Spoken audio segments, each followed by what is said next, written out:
Hello and welcome back to my channel. This is what is commonly known as a Singer black puzzle tin. This is a box of attachments and this particular one came with a Singer 201. Now I know they did a variation of this for the Singer 15 and there were one or two differences and I'll explain that as we go along. Now when you find your Singer black puzzle tin, you're likely to find it with the contents just thrown in. And the reason it's called a puzzle tin is because it's like something from the Krypton factor, trying to put everything back in its correct place.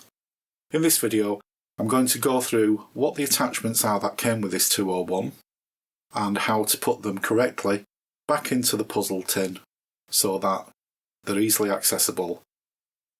Now, as you can see, there's a series of clips and bars within the puzzle tin, and these are to hold all the attachments. So the first thing I'm going to show you is this underbrader, and that clips over the feed dog plate on the 201.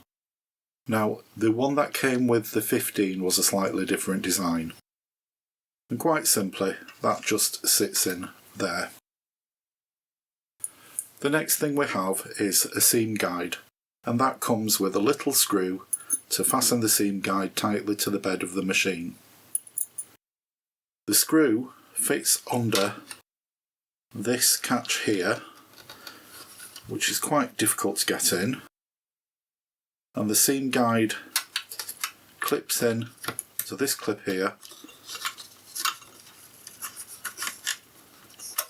and holds the underbrader in place. Now the other difference between the 201 and the 15 set is the style of bobbins, but each of them has 3 bobbins slid onto this bar here.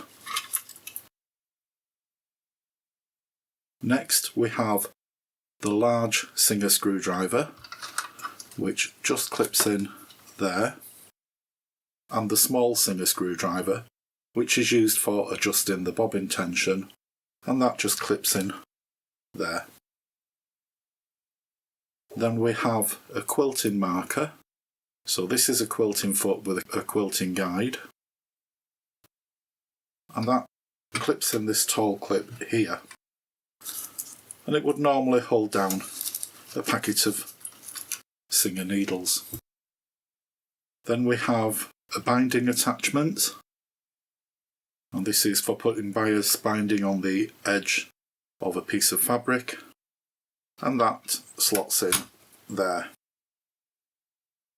This contraption is a tuck marker, and it's adjustable, and when you're sewing along, the movement of the needle causes this part to hit the fabric and make a mark, and that's so you know where your next tuck is going to be, and that clips on there like so.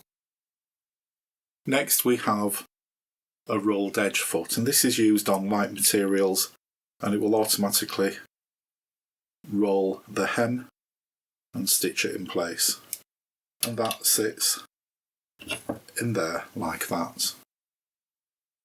Next we have the adjustable hemmer, and as you can see you can select how deep or how shallow your hem is going to be, and that sits there like that. And finally we have the ruffler,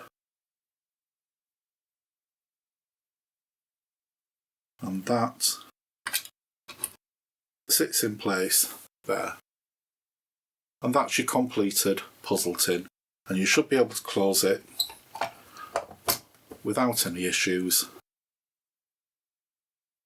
and when you open it up again everything has stayed in place. Now although it's quite a bit of a puzzle putting all the things in, when you come to using these attachments you're only going to take out one at a time to use, and when you're finished with it you simply put it back in, so it's not really much of an issue. I hope you've enjoyed this small video. If you have, please give it a like. If you haven't already, please subscribe to my channel. If you hit the bell icon, you'll be notified of all my future uploads. Thanks for watching.